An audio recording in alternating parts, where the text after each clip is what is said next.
Hello everyone, especially to our course instructor, Ma'am Queen Dayan. Hello ma'am.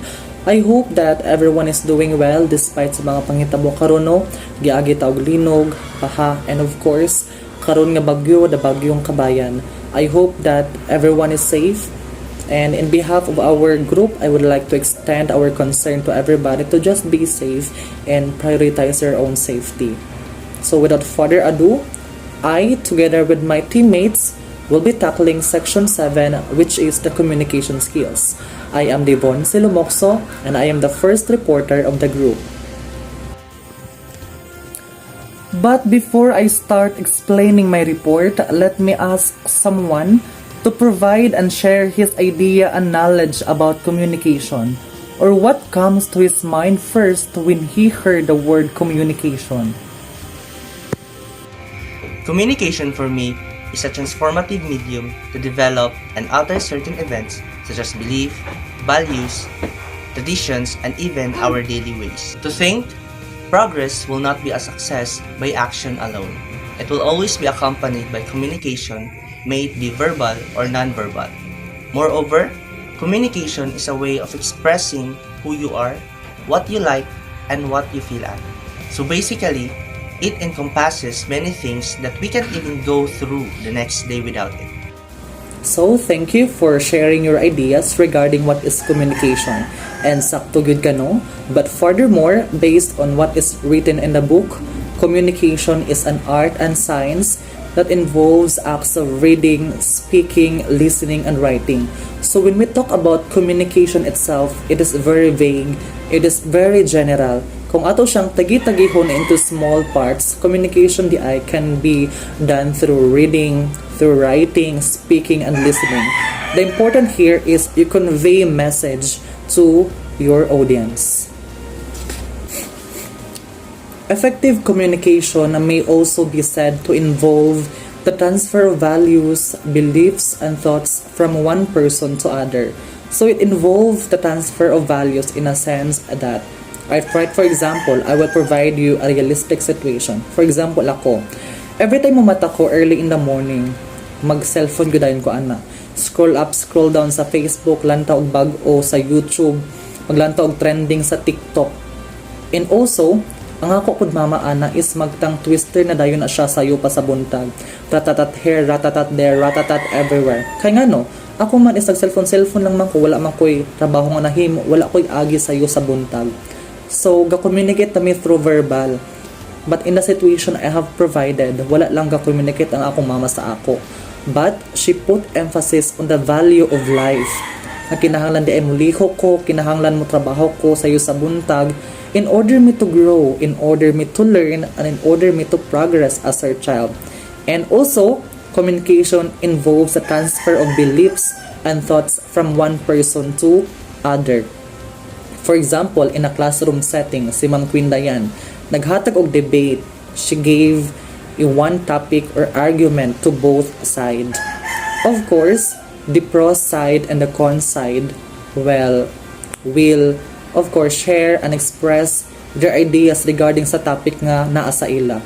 So wala lang sila ga-communicate with each other, but also they learn from each other. For example, appeal ko dito. Of course, maka-learn ko sa akong opponent side. And then ang opponent side pod maka-learn pod sa akong ideas or thoughts nga akong gi-share sa ilaha. But vice versa ba? There is a change of ideas from one side to the other side. That's how communication works. So there are 10 tips for good interpersonal communication skills. First is listen first. Who would you agree here nga kinahanglan ta maminaw una before ta mo istorya, or kinahanglan ta mo istorya una before ta maminaw? I know that you have your own opinion regarding this, but I wanted to share to you what Boy Abonda has said. Every time is the right time to listen and to speak.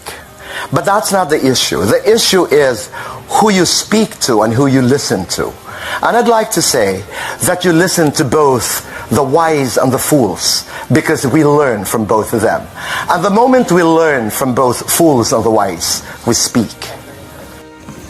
So, sakto gyud si Boy Abunda no nga kanig yung listening og speaking is package na gyud ni siya. Partner na gyud ni sila nga mga terms. Kaya of course, wala mo kay mapaminawan kung walay mag-istorya. Wala po kay maistorya kung walay maminaw sa inyo. So, partner na gyud ni sila. Second is be interested in the people you are communicating with.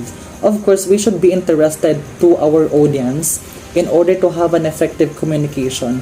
Kaya if dili ta interesado sa atong mga audience, possible, wala tay gana mo share og message sa ila, wala tay gana mo interact sa ila. Next is be relaxed. It is included in the solar in counseling. Di ba ang solar is square, sitting body squarely, open body posture, leaning towards the other, eye contact, and relax. So relax is included in solar. So dapat good ma-relax ta in order to have an effective communication. Dapat ang atong posture is sakto good atong tindig kay para mutuo sa atong mga audience. Dapat relax ta in order to have an effective communication. Next is smile and use eye contact. Dapat kita nga future or aspiring social workers, when we engage with our clients or with our participants or with the community people, dapat mag-smile yun ta and also use eye contact. Kaya if mo smile ta, makahuna-huna man ang atong mga participants ka approachable ta. So if kanang ilang thinking, possible maminaw na sila sa imong mga pang storya, maminaw na sila sa imong mga messages. And in this sense, there will be an effective communication happen. Next is ask questions. In order to know ng imong participants is naminaw yun sa imo, you should ask questions and also let them also ask questions regarding from your topic. Ano ba? Dapat na ay communication may tabon ay interaction in the session or in the communication nga nahitabo. Next is, if the other person has a different point of view to yourself, find out more about why they have that point of view. Another tip is be assertive, meaning appreciate the input of the community people. Because of this, makafeel ang mga tao o gidungog ang ilang mga opinions. And it is one of our ways to recognize the participation and involvement of the community people. Tip number 8 is when you are speaking, try to be enthusiastic and appropriate. Tip number 9 is don't immediately try to latch onto something he just said. And the last tip is learn from your interactions.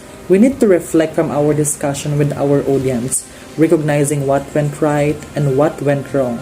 Take it as your opportunity of learning that you may apply or not to your next session.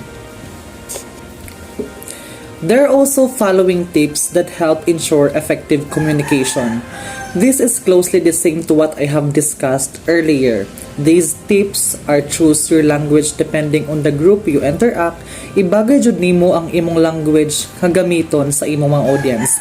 Mao nang if mag-MC ko in a barangay, is magamit jud ko og Bisaya so that everyone can understand. Next is avoid complex technical terms. Use volume and pitch consciously. It is very evident jud no kay kami nga mga taga Surigao nun, ang among normal nga tingog no is suko na para sa taga Butuan. It vary from place to place gyud gihapon. That's why we need to be sensitive na lang gyud and familiar the culture of our audience and the community people. Next is control yourself. Avoid being judgmental. Express positive feelings for motivational purposes. Be aware of your body language. Be sensitive towards issues of culture, gender, and age. Dress appropriately. Allow phases of silence when appropriate. And lastly, be yourself. That would be all. Thank you.